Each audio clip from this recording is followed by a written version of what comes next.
In America, we don't turn to government to restore ourselves. We put our faith in Almighty God. You voted to make America great again. We are making America greater than ever before, and it's happening before your eyes. We will rekindle new faith in our values, new pride in our history, and a new spirit of unity that can only be realized through love for our great country. The American people voted to reject this corrupt globalism. This is the most important election in the history of our country. And yet, despite all of our greatness as a nation, everything we have achieved is now in danger. We will never give up. We will never concede. It doesn't happen. And when I'm reelected, the best is yet to come.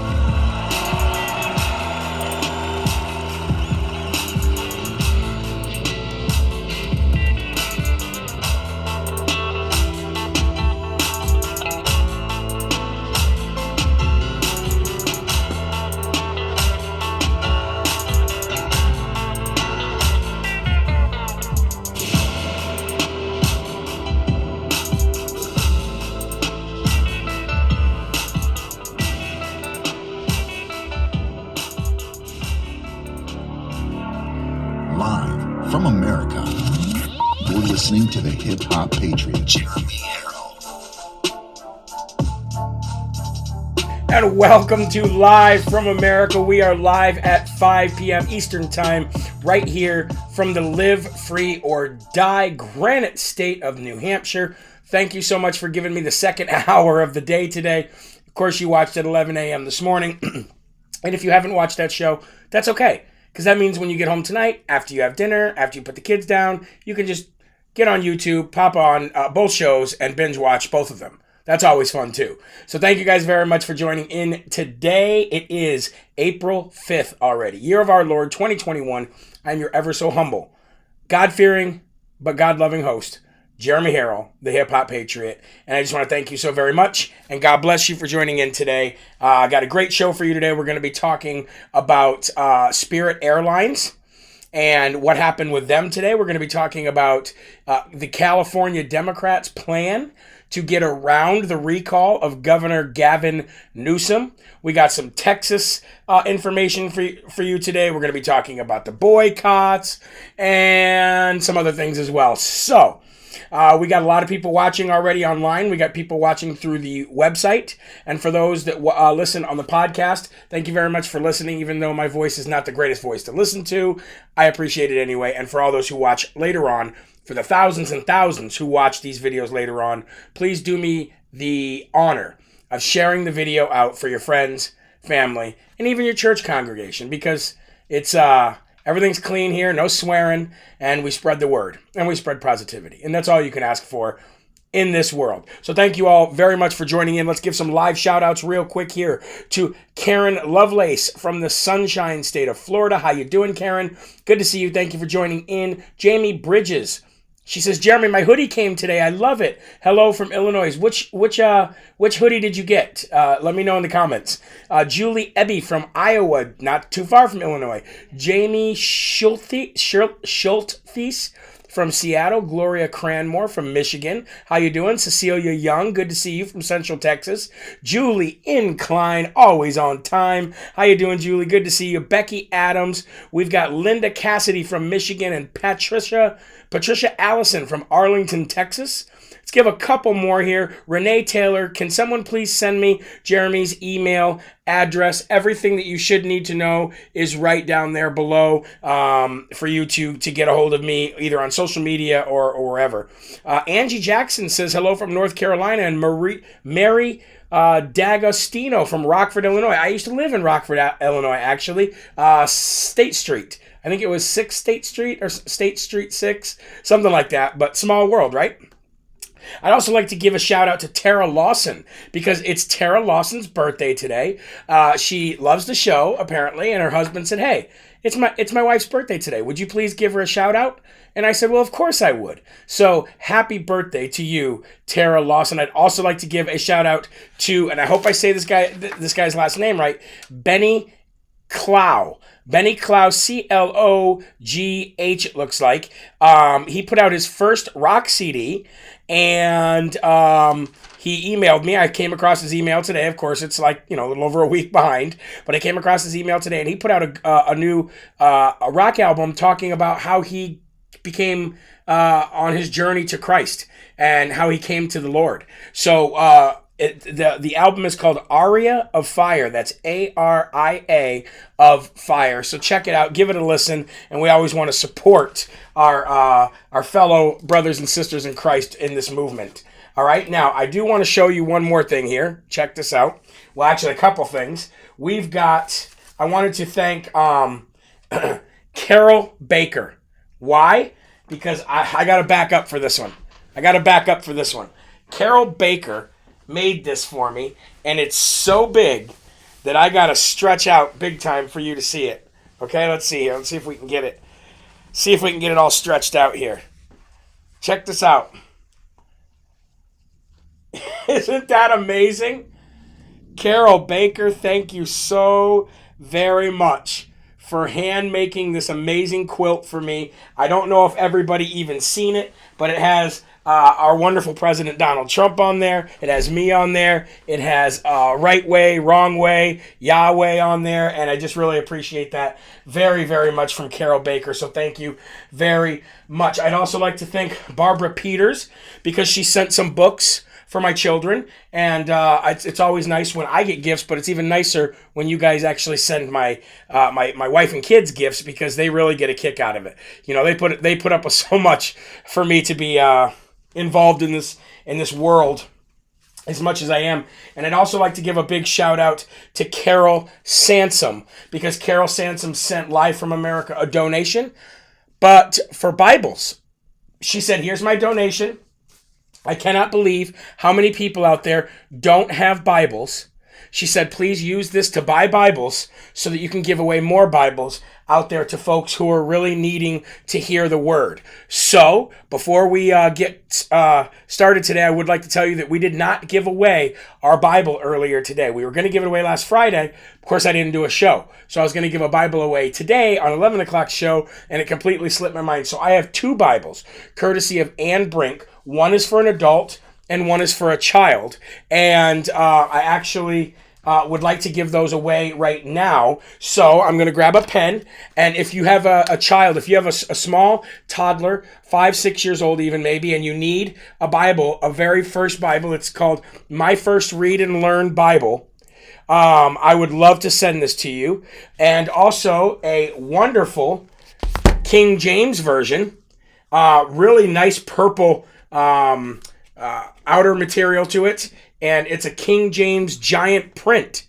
Okay, so we have Lisa McGuire who says that she needs the beginner Bible. All right, so Lisa McGuire, I'm going to write your name down, and if you could, Lisa, please email me at jeremy@jeremyherrell.com and put "I won the Bible" as a header so that I can find it.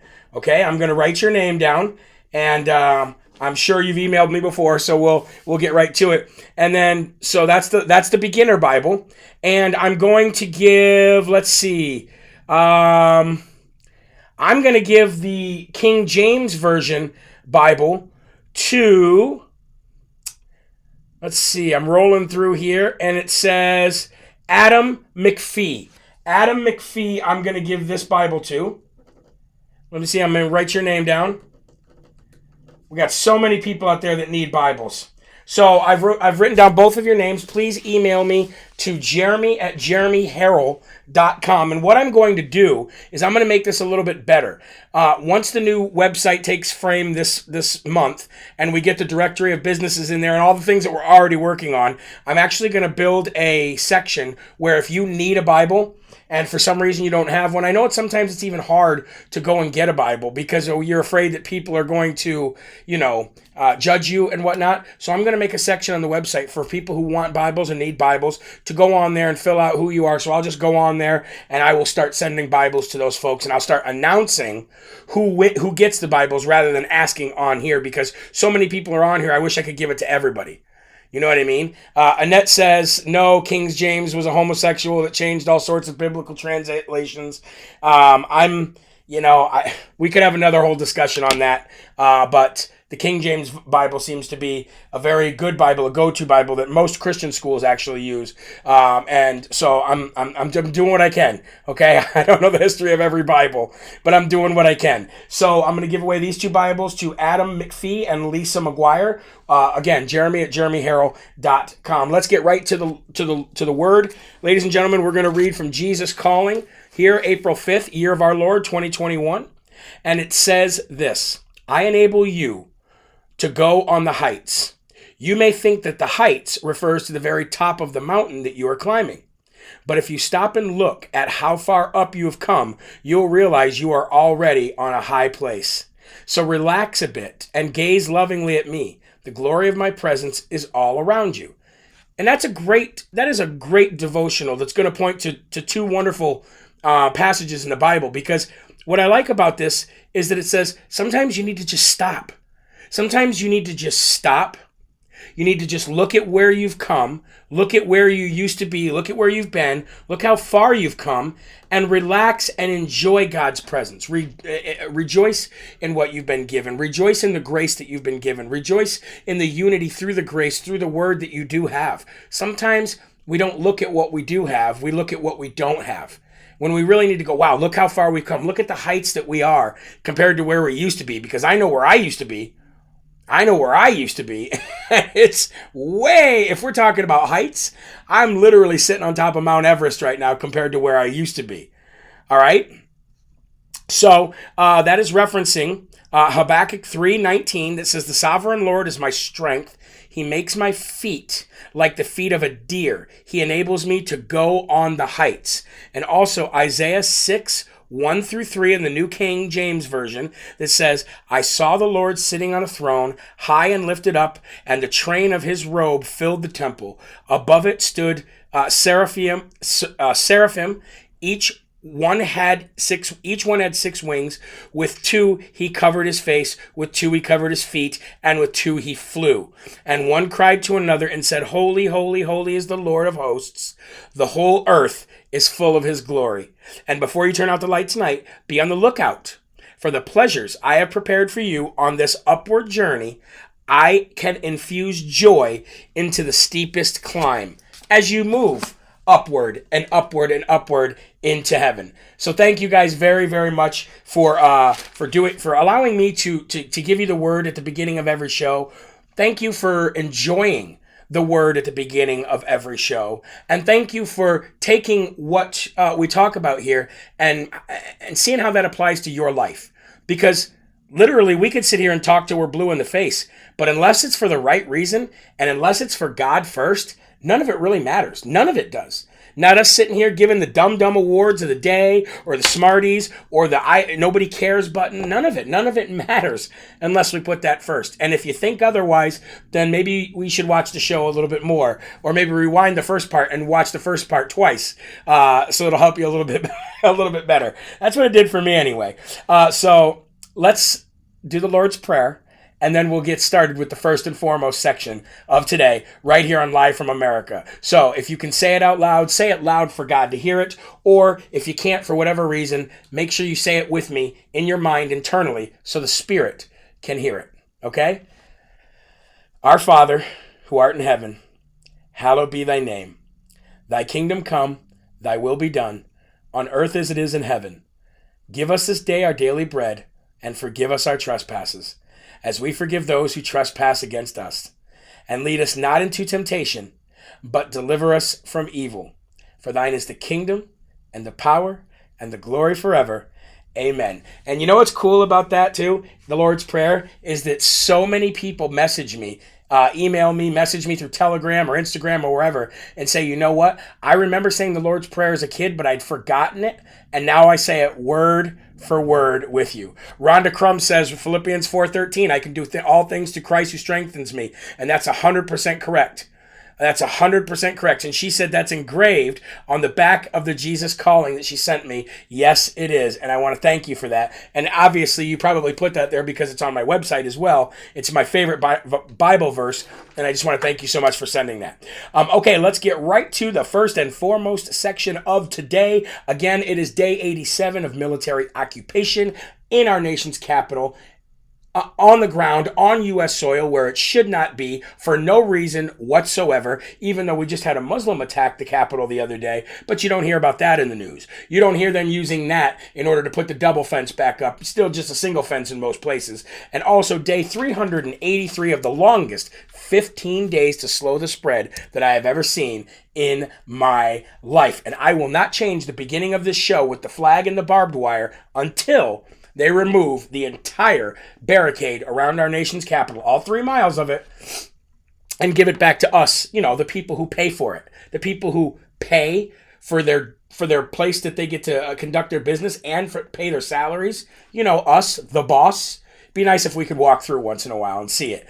Send our kids there on educational bus trips, class trips, and go there as family so that we can show our children our history of this wonderful country where In God We Trust is engraved in the top of the chambers on both sides of the house. So, maybe that'd be nice. The first and foremost section of today is the boycotts that are going on. Now, we can boycott American Airlines, Delta Airlines, Southwest Airlines, Coca-Cola, Dell, and all these other companies. We can boycott them all day until we're blue in the face, which I am doing. However, think about this. They are boycotting Georgia, which is costing millions of people millions of dollars in wages, which is hurting them. And somebody made a good point earlier on Telegram that I wanted to bring up. I want to play devil's advocate here for a minute. Because think about this. All of those companies that I just mentioned, every single one of them, employ regular, everyday, average Americans who are being caught up in this boycott war that's going back and forth. And it's not their fault. It's not the employees of Delta's fault. It's not the employees of Coca-Cola's fault that the top brass decides that they want to be in Woketopia and that they want to put out statements that they have no business putting out. So here we are, we're boycotting them, which is hurting the families of the workers that work at those businesses, and they're boycotting us, which is hurting the people that work at the businesses in the states that they're boycotting. So all in all, ladies and gentlemen, who's winning? Who is actually winning? I will tell you who's winning. China is winning. This is classic divide and conquer tactics used by the CCP, used by Iran, used by North Korea, used by Russia, used by all these other countries. And even Russia's better than we are right now in a lot of cases, to be honest with you, when it comes to free speech. But think about that for a minute. Who's actually winning in these boycotts? Who's winning? Because the workers, the people that work at these companies on both sides, are the ones that are affected, and their families, and those children who they have to support, and their houses that they have. The only one that's affected here are us, Americans, for both sides.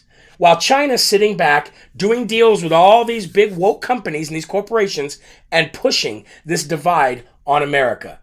And that's the first and foremost section of today.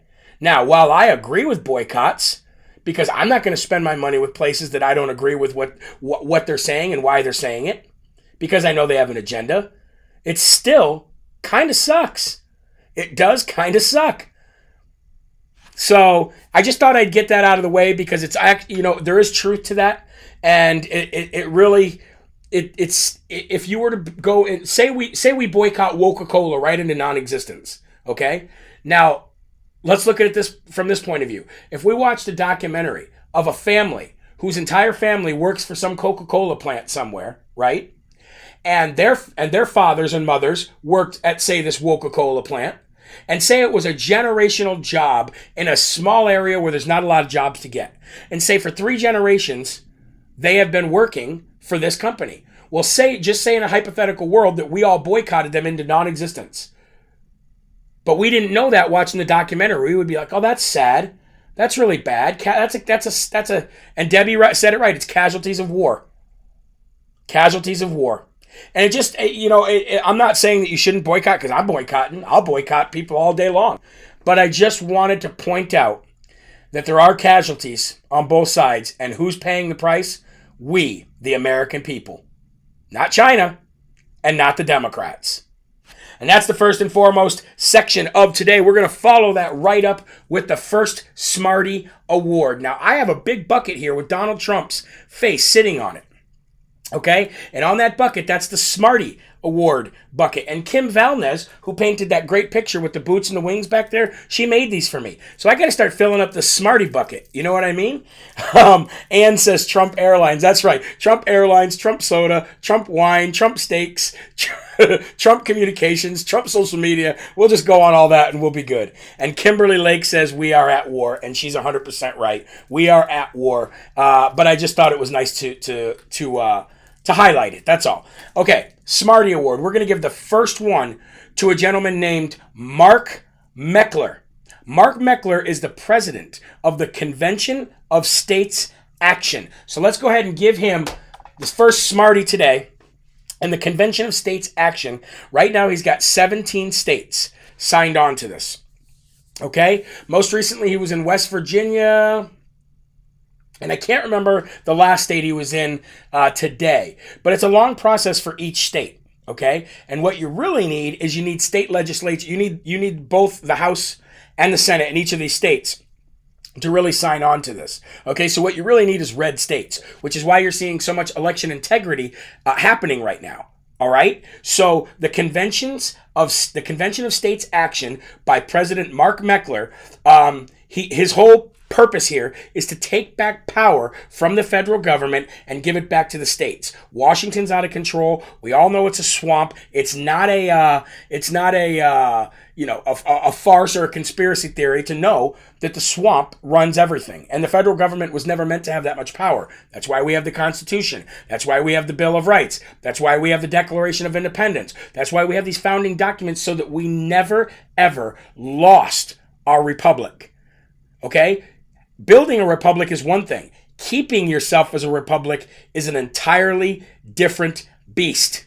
So Mark Meckler, from the Convention of States Actions, he has 17 states now who have signed on to this Convention of States, in which if you get 34 altogether, so he's halfway there. If you get 34, then you can actually change everything and take all the power back from the federal government. Now, is this going to happen? I don't know. He plans to have, his goal is to have all 34 by 2024. So he's going to work over 2021, 22, 23, and by 2024, he wants to have all 34 states that he needs in order to call this Convention of States. So, who knows what can happen in the next 3 years? A lot of things can happen. But if the tide continues, if the trend continues, under this woketopia world that the liberals live in, and they keep destroying things, and more independents wake up, and more Democrats wake up and start flipping sides, you might see 34. I mean, he's halfway there already. So let's keep an eye on that. We'll give him the Smarty Award of the day, and I think it's a wonderful thing. That's the only way we're going to take this power back in one big swoop, is by a convention of the states. Has it ever been done before? I don't know. I have to look up the history of that. I'm sure somebody who's watching the show right now could actually tell me if it's been done before off the top of their head. And Dennis says Article 5 of the Constitution. So we need this convention when we're halfway there. So let's work on that over the next few years, amongst everything else that we're working on, in order to fix this country, huh? Okay, moving on. Ricky Bobby says the dude will probably end up dead. You're not far from wrong. You're not far from wrong. Okay, moving on. Remember the story that we talked about last week, and I'm sure you do. It's hard to forget, of the 13-year-old and the 15-year-old girls who had the taser and were trying carjack the Uber driver, the Uber Eats driver. And then he ended up trying to get away, ended up crashing and died. Remember that? Well, you'll be happy to know, ladies and gentlemen, because these girls were not white, because they were African American, they got off. And I don't even like using that word, and none of my friends who are black like that were African American. They hate that. It's such a stupid term to use to refer to somebody, okay? Because every one of my friends who happen to be black, none of them even been to Africa, and they're like, I never even been there, so why call me that? So we're not even going to refer to people who happen to be dark-skinned as African American. To me, it's an insult, to be honest with you. They're Americans, period. So stop being racist and stop labeling them liberals. Stop trying to be politically correct to justify your racism, liberals, all right? So the 13 and the 15-year-old girl who were charged with murder and carjacking to a 66-year-old man named Muhammad Anwar, they received a plea deal, and a pretty sweet plea deal as it is. I know they're 13 and 15. I know they're young. It's a very, very thin line that you walk when you're talking about somebody who's a child or somebody who's an adult and trying them as one or the other, right? But these two girls will not see any prison facilities, and they won't be held in any kind of probation or parole or anything past the age of 21. So they might get some supervision for the next 6 years, 7 years, but they will do no jail time. Meanwhile, a 66-year-old man is dead because their intent was to carjack him and tase him if they had to. They will see no prison time, and they will not be held under any supervision past the age of 21. Now, let's play a game. Let's play a game called hypothetical. In a hypothetical world, let's say that 13 and that 15-year-old were not dark-skinned. Let's say they were Caucasian. Let's say they were saltine Americans, like myself. What do you think would be the top headline of every story from now until the end of this year? How many cities do you think would burn if it was a 13-year-old and a 15-year-old white kid tasing a Muslim 66-year-old man to try to steal his car? What do you think that the headlines would be? How many cities would burn? How many people would die? How many people would be injured? How many businesses would be burned and destroyed? How many people's lives would be turned upside down? How many prosecutors? How many attorneys? How many state reps or anybody would be threatened? How many judges would be threatened if this was turned on its head? And it shouldn't be that way. It shouldn't be that way at all. But unfortunately, that's the country that we live in, and these two girls basically will get off scot-free. Should we riot? Should we go burn down cities and be stupid? Should we be dum-dums like the left and be petulant children and take our ball and go home? Unbelievable, unacceptable, and unnecessary. We got about 2,400 people watching on YouTube alone. I don't know how many people came through the website to watch, but if you could all please take this time to like the video and please copy it and just share it once to one of your social media pages. We can really get the word out there. All right, I want to talk about something else that's pretty important. San Francisco Department of Elections, all right, has approved a petition circulation to begin this week in an effort to recall part of the San Francisco Unified School District Board of Education. There are 3 members that belong to this San Francisco Unified School District Board of Education. Their names are Gabriela Lopez, Allison Collins, and Fauga Maliga. Don't know if I'm saying that name right. Don't know if it even really matters. Nobody cares. Anyway, these 3 not upstanding citizens of this country, of their communities, have held kids back, have not let them back in school, and are basically holding our children's education hostage so that you can wear 17 masks and they can continue to get paid without doing their job. These 3 board members, school board of Unified School District Board of Education members, Gabriela Lopez, Allison Collins, and nobody cares. Fauga Maliga, they were named in this recall paperwork, and they have until September 7th to collect 51,325 signatures to get these school board members removed, or at least take the first step in doing so. So if you live in the San Francisco area, or you live in San Francisco, around San Francisco, try to pitch in, try to help, get a hold of whoever's putting around this petition. I'll try to find out who the people that are actually circulating it are, the founders of this petition. But it's the San Francisco Department of Elections has approved it to start circulating this week, and we need to get all of these people out of every seat that they occupy that's ruining this country. Okay, ladies and gentlemen, you know what time it is already. We get to give our first Dum-Dum award of the day. And that's going into the swamp ducky bucket, because we're talking about Woketopia Portland. Portland, Oregon. I'm sorry. It's just such a cesspool of wokeness up there, with your autonomous zones everywhere and your police not doing anything because the mayor won't let them. But anyway, long story short, Woketopia Portland, Ida B. Wells Barnett High School. Ida B, IDAB, Ida, and then the letter B, Wells Barnett High School, has delayed a vote to adopt an evergreen tree for its new mascot. Okay, so right now, the mascot is not an evergreen tree. Right now, the mascot represents some animal. The school wanted to change the mascot to an evergreen tree to signify where they live and who they are. Well, that vote has been put to a halt, ladies and gentlemen. You want to know why? Because the tree is racist.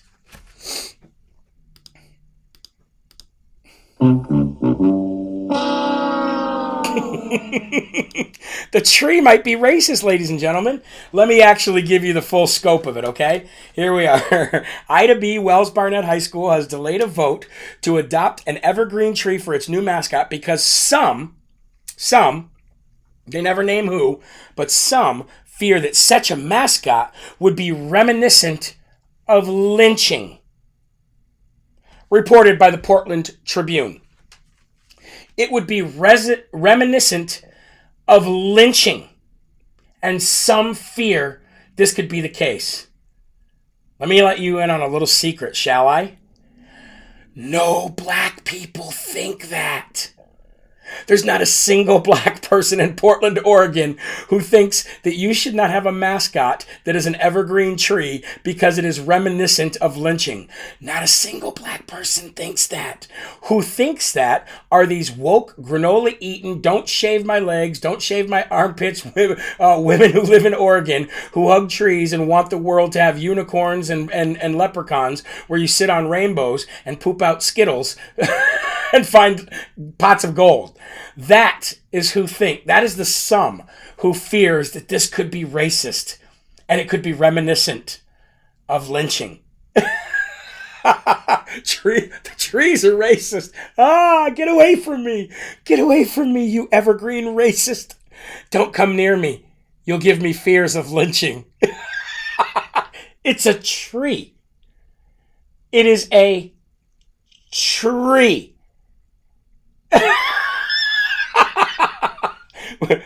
Addie says, where do these idiots come from? Portland, apparently.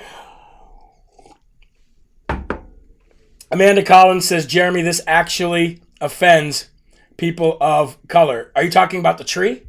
The tree does? I know lynching does. I know that. But nobody, I guarantee you that not a single person of color is afraid of the tree or thinks the tree is racist. Or by seeing a tree on somebody's uniform, does any person of color think or reminds them of it being racist? Amanda Collins says these people are psychotic. You're 100% correct. They are. And Amanda happens to be a person of color. Even though that's weird, I'm a person of color too. I have peach-colored skin, don't I? I'm a saltine American. I have color too. But Amanda actually is a person of color, and she will tell you this is ridiculous and psychotic. Yes, people do have fears of lynching. I get that. But nobody's going to see an evergreen tree and go, oh, no, not those days again. Oh, unbelievable.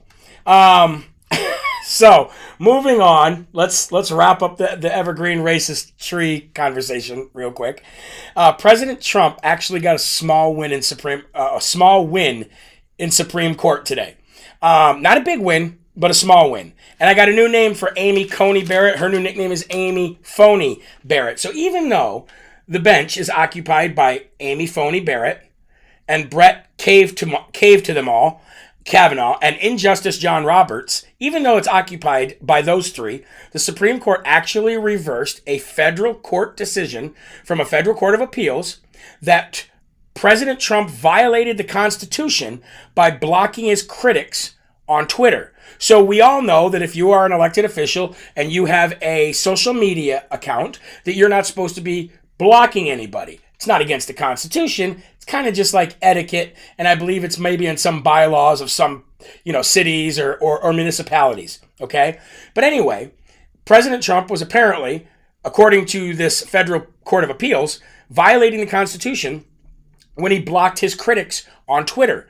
Well, that was reversed in Supreme Court today, and Supreme Court actually said that's ridiculous. He did not violate the Constitution by doing that. But I do have to ask the question, for all of those people on the left and those woke, hardcore raging TDS liberals who brought this case to a court anyway, and then went to a federal appeals court afterwards, if you believe that President Trump blocking people on Twitter is unconstitutional, then wouldn't you blocking the President of the United States from speaking on that platform be unconstitutional?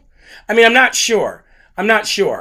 But I would think that blocking the Commander-in-Chief from one of his major ways of reaching out to talk to the people that he represents and was duly elected by, I would think that blocking him from speaking is far worse than him blocking his critics, who are just trolls from the left, on his Twitter account. I don't know. I could be wrong, but that's there I go with logic again. You know what I mean? I mean, the left cares nothing about logic. When you say the word logic to the left, they say, nobody cares. That's what I get for thinking logically, I guess, huh? Now, speaking of logic, let's talk about Texas Governor Abbott real quick. So Greg Abbott is doing a little boycotting of his own, okay? He's going to be boycotting Major League Baseball, which, by the way, if you say that acronym backwards, MLB, doesn't it translate to BLM? Boy, I'm just breaking all kinds of fourth walls with logic here, ain't I? MLB, BLM. Anyway, Governor Abbott's boycotting MLB, which is really just Black Lives Matter backwards, by refusing to throw the opening pitch at the Texas Rangers opening game day. And I don't see nothing wrong with that. I don't see anything wrong with that. Like I said, I don't see anything wrong with people boycotting something that is very, very serious, although I wanted to highlight the fact that there's collateral damage on both sides. Okay, and that's the casualties of war. I get it. But I want to say shout out to Governor Abbott for actually standing up to a corporation like Major League Baseball, who just hours before announcing that they were going to move the All-Star game, signed a multi-billion-dollar deal with Tencent, the CCP-owned telecommunications giant. So, good for you, Governor Abbott. And way to stick up for the people of your state and stand up to these corporations. And you know what's funny? For years and years and years when I grew up, everybody had me believing that the Republicans and that the world's corporations were the ones in bed together.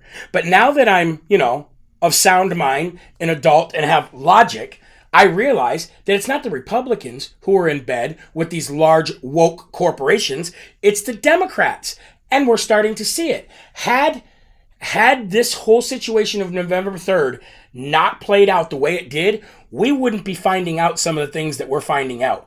And since knowledge is power and having truth is ideal and essential to winning any war, we needed to know who was who. And we're starting to find out who's in bed with the left. And it's mostly these billion-dollar corporations. And by the way, talking about billionaires and scumbags and people on the left, George Soros just put in $20 million to help Joe Biden's infrastructure plan move forward a little bit quicker.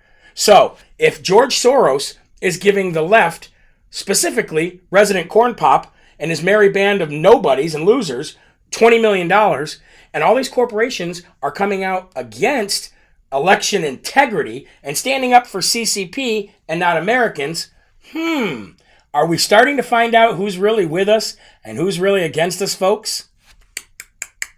Watch out. You might get fooled.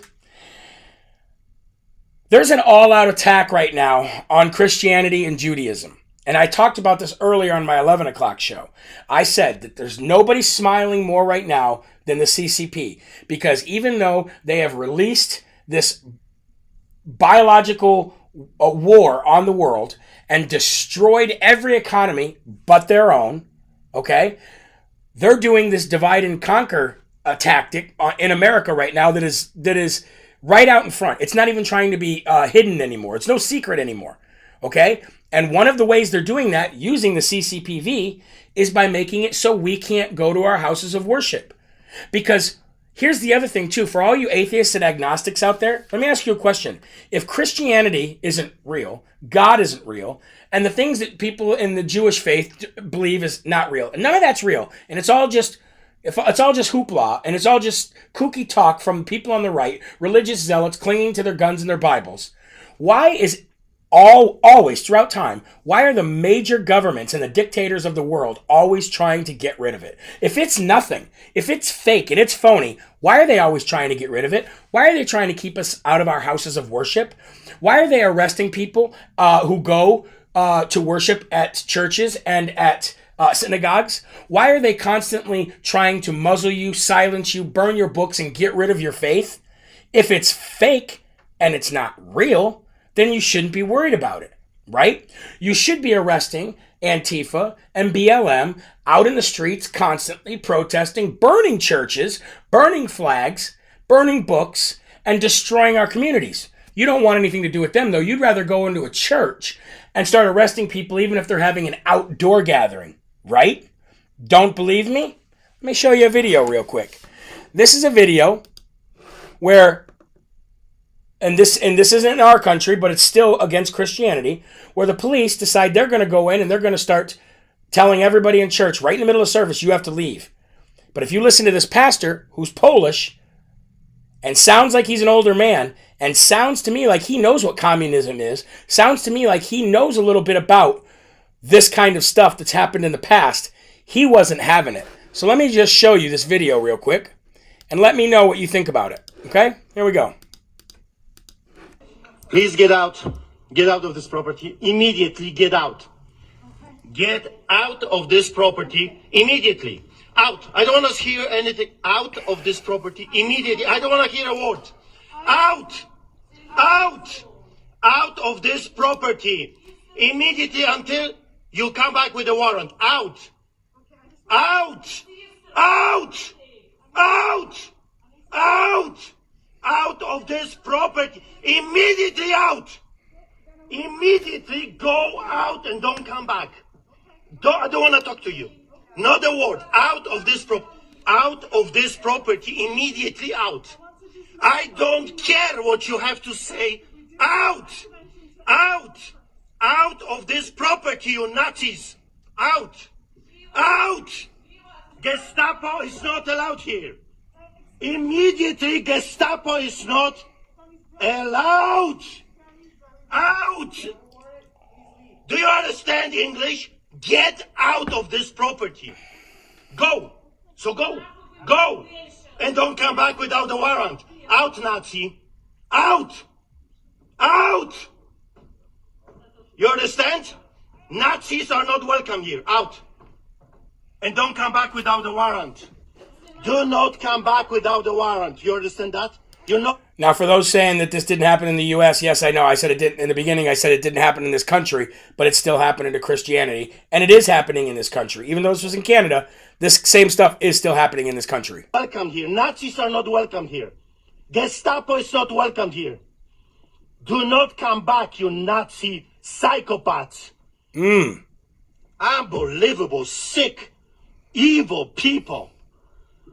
Intimidating people in a church during the Passover. You Gestapo, Nazi, communists, fascists. Don't you dare coming back here. Can you imagine those psychopaths? Passover, the holiest Christian festival in a year, and they're coming to intimidate Christians during the holiest festival? Unbelievable. Now that's the kind of standing up we need to do. Now, in a lot of cases, he probably would have been arrested. Okay, and who knows what they have planned for him next? But right there at that moment, he was wearing the armor of God. Right there at that moment, he was wearing the armor of God, and he said, "Fascists, Nazis, get out now. I rebuke you devils, get out now. You fascist Nazi Gestapos, you are not allowed here." And that kind of tone, that kind of forcefulness, that kind of dedication, that kind of standing up, that's what needs to be done more often. Not just in churches, but that needs to definitely be done in houses of worship, in synagogues, in churches, and heck, even mosques. As much as I don't like to say that, I'm all about equality. That right there needs to happen more often. Shout out to him. Shout out for people like him standing up. And let me tell you all something who are coming after Christianity. Let me tell you something. You were unable to permanently kill Christ, Jesus of Nazareth. You were unable to permanently silence his disciples. You were unable to burn the book from existence all throughout time. You were unable to make it so that the Bible wasn't the best-selling book of all time by far. There's not even anything close. And you will not be successful in stopping the return of our Lord and Savior on this earth, Jesus Christ. Know that and act like you know that. Know your role. Shut your mouth. It will never happen. Not as long as people like this pastor stands up. Huge shout out to that man. Huge shout out. Something a little bit more, it's not more important or more pressing, but it's something that you in California should know. If you live in the state of California, you should know this. You are not going to be able to successfully recall Gavin Newsom. And I'm going to tell you why. Because Nancy Pelosi, Stretchface Armstrong herself, her daughter, was caught telling the plans of the Democrats in California. Do you want to know their plan to get around this recall? If you don't know, you're going to know after this, and I don't know what we do to prevent it. First of all, she said, and this was leaked out, and I don't know if she meant to say it, but she said it, and she revealed the plans of the Democrats. Now, one thing you got to know, Stretchface Armstrong, she runs the Democratic Party in California. Okay? She might not officially be the one that runs the Democratic Party, but she runs the Democratic Party. So, here's their plan. Dianne Feinstein is going to retire soon, and the Senate will push her out. Chuckles Schumer and the rest will push her out when they need to push her out. Right now, they're keeping her there because they have a plan. This plan consists of the following. Gavin Newsom has the power as governor to appoint anybody he wants, including himself, to the Senate seat. To a Senate seat. Remember Rod Blagojevich in Illinois? Remember, this thing is gold. The governor has the power to put somebody in that Senate seat until the next election. Here's the plan of the government of the Democrats in California. If the recall effort looks like it's actually going to happen, and they're doing everything they can with signature verification and everything, isn't that funny? Isn't that a little hypocritical? They didn't want signature verification. They don't want IDs in Georgia. They don't want signature verification, but in this case, they do. So if the recall effort actually looks like it's going to go through, here's the plan. Governor Gavin Newsom is going to appoint himself to the Senate seat. They're going to make Dianne Feinstein retire. He's going to get her Senate seat, and then automatically the lieutenant governor there jumps up to the governor by default, and the Democrats keep control of California. That is their plan, according to Kristen Pelosi, which is Nancy Pelosi's daughter. That's their plan. And Rich Grinnell knows this, and he is right in the middle of fighting for it, which is why Rick Grinnell actually started a 501c4, and he's actually trying to sue every county in the state for everything that they've done to the American people over the last couple of years. So their plan to hold on to the seat and to keep a Democrat who they can control in there is to push Dianne Feinstein out, Gavin Newsom appoint himself to be the senator from the state, which that would mean he would be in D.C., and the lieutenant governor would jump up and be the governor of the state. That is their plan, ladies and gentlemen. That's their plan. It's sick, but at least if you know the truth, and at least if you have their plan, you might be able to do something about it in California. I don't know what you do. Jennifer Joslin says it won't work. Let's hope not. But everything points to it would work. And here's the other thing. Even if he doesn't appoint himself to be the senator, say Dianne Feinstein says, I'm not quitting, I'm not going anywhere, he can still step down as governor before the recall happens, and the lieutenant governor jumps up to his spot, and then the recall effort is void. It's null and void, because the recall effort is only to remove Gavin Newsom. And then you would have a special election. But if he leaves beforehand and the lieutenant governor becomes the governor, you're out of luck. You are completely out of luck. No more recall if that's the way they go. And believe me, the Democrats will kill their own. Look what they're trying to do to Andrew Cuomo in New York. The governor, the Democrats will kill their own to keep power. Stephen Bryant says Scott Pressler needs to know this. He does know this. Scott does know this. So those who are out there in California who are fighting, keep that in mind. They are crafty. They are sneaky. Look what they did November 3rd. Okay? Now, I want to show you another video real quick from Spirit Airlines. Earlier today, a Jewish couple who had a special needs child, they had a 2-year-old daughter, and the wife was pregnant, was removed from the airline. Now, at first, I said she. What I meant to say was he. There was a male flight attendant who made the junior flight attendant, who was a female, kick them off the plane because the 2-year-old was eating without a mask. I don't know how you're supposed to eat with a mask. I think liberals just want you to wear edible masks, and you wear like 20 of them, and you just keep shoving food in your mouth and eating the edible mask as you go. I don't know how you eat otherwise, but the 2-year-old was not wearing a mask. Well, a 2-year-old doesn't even have to wear a mask. However, she definitely doesn't have to wear a mask if she's eating. Well, she was eating. The flight attendant came and called the police, kicked them off the flight. And I'm going to show you that video right now. I won't show you the whole video because it's quite long, but I'll show you pieces and parts of it, okay? So here we go. What do they do? I told you, non-compliance, you will have to get off. I didn't want to do this. But you have to pick up your stuff. What did we do? I'm sorry. They want you off. Okay, no problem. Just tell me what we did. Non-compliance with the mask. We're wearing a mask. Wearing a mask. She's not wearing it. The baby? Wearing a mask. A lot of baby, we keep putting it on. Wearing a mask. A lot of kids don't wear a mask. Nobody's sitting next to me. Was I wearing a mask? He was wearing it the whole time. Guys, was I wearing a mask all the time, everybody? I'm sorry. But the kids don't. This baby. I'll make sure he wears it. Everything's gonna be fine. I'm sorry. I'll make sure that they're wearing it, okay? He's pulling it off. Special needs child, 2-year-old. I understand. Right. It's not my choice. It's not my choice. Who's choice? Let's bring him Why here. would you make It's not my choice.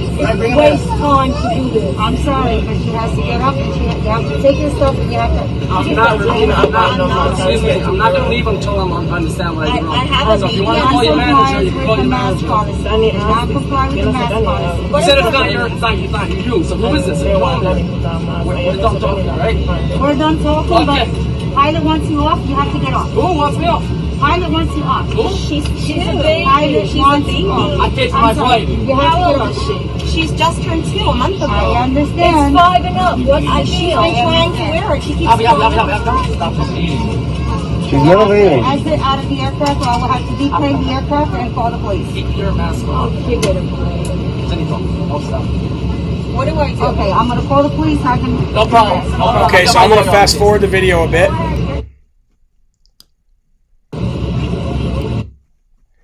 want to show you them leaving the plane. She's refusing to keep it on, but we're all having to be kicked off. Obviously. A lady over here heard someone on the phone before we even got on the plane that they were planning this. Okay. Before I even walked on the The plane. captain was okay with it. The whole plane was okay with it, but there was one African American that was not okay with it. Why? You're not complying. What do you mean? Not complying. Pregnant lady. Baby, I just turned 2. I could have got her a free seat and wrote that she's not 2. Feel free to Just look at turned 2, my son. but I paid for her seat because I'm honest. Okay? I could have wrote she's not 2, right? She doesn't have a license. And a special needs child right over here. Who has seizures. Okay? Thank you. Special needs Another child. deployed the entire flight. Bunch of anti-Semites. 7-year-old family.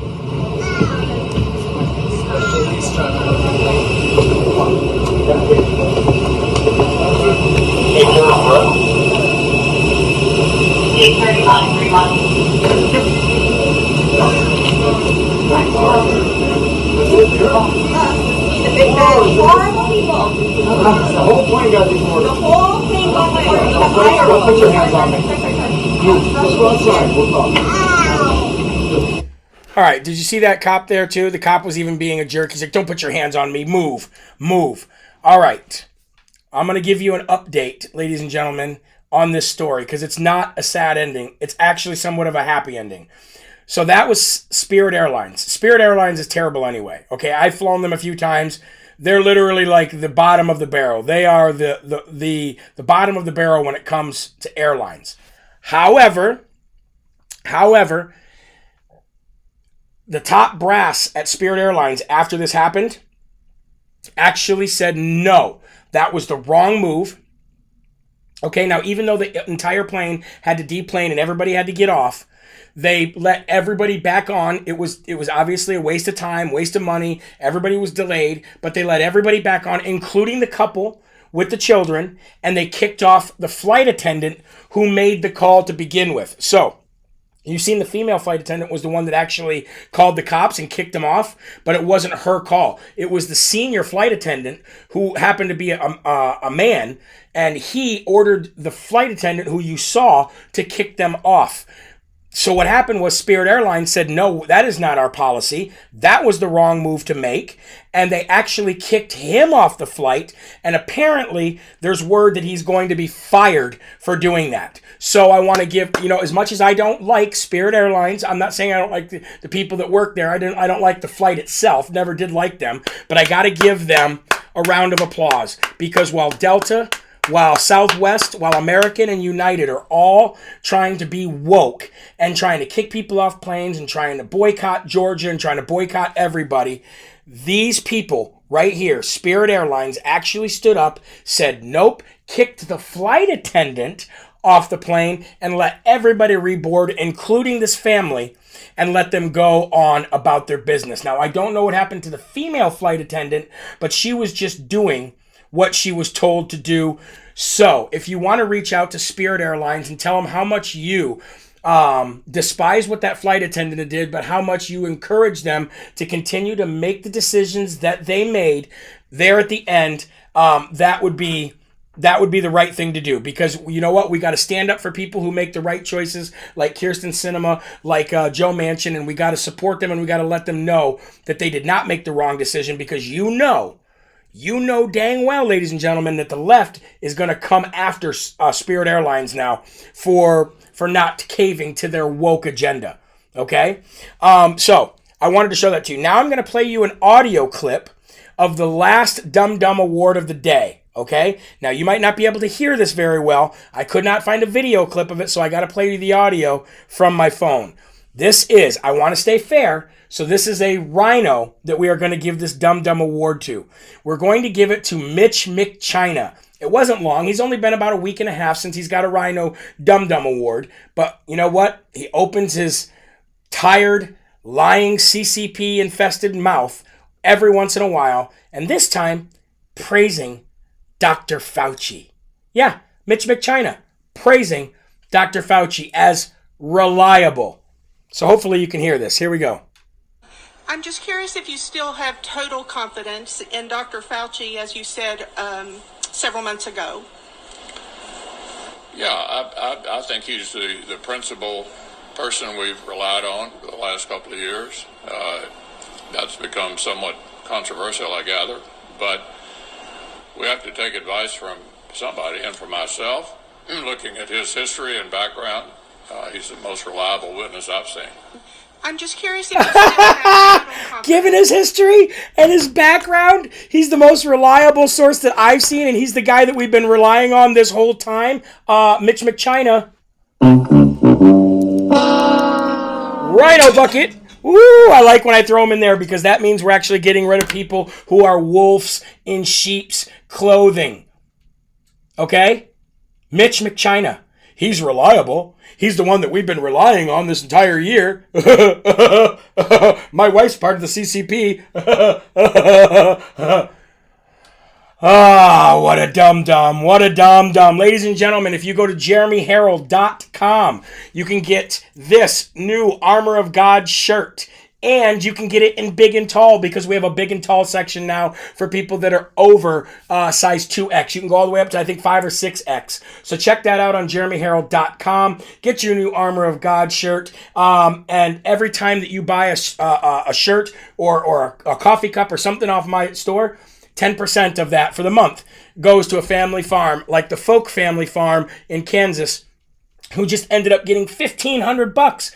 I pitched in $500, somebody else matched it, and then somebody else matched that. So the Folk Family Farm, Chad and Mandy, through your hard times, through your tough times, through chemotherapy, through running the farm, through being a mom of children and running the farm while your husband gets better by the grace of God, with the armor of God, we got to send that money to them. So make sure you guys check out the store. If there's anything that you want to get on there for a present or a gift, I'm sure people on here would let you know that they really like the stuff that they got. And please, if you can, consider becoming a monthly donor right on the donor section up top. Just like you would subscribe to Netflix or Hulu or anything like that as we grow into digital TV, because I do not take sponsorship, corporate sponsorship money. It all comes from viewers like you, like Right Side Broadcasting. So if you can find that in your finances to do that, I would appreciate it. Thank you guys very much. I will see you tomorrow at 11 a.m. for more Live from America. And remember, until then, just remember, there's right ways and there's wrong ways, but there's only one Yahweh. There's only one Yahweh. So stand up tall, keep your shoulders back, keep your chest out, keep your head up high, because you are a child of God, and no weapon, and I mean no weapon, formed against you will ever prosper. God bless you. Share this video. I will see you tomorrow at 11 a.m. for more Live from America. Have a wonderful evening, ladies and gentlemen. See you later.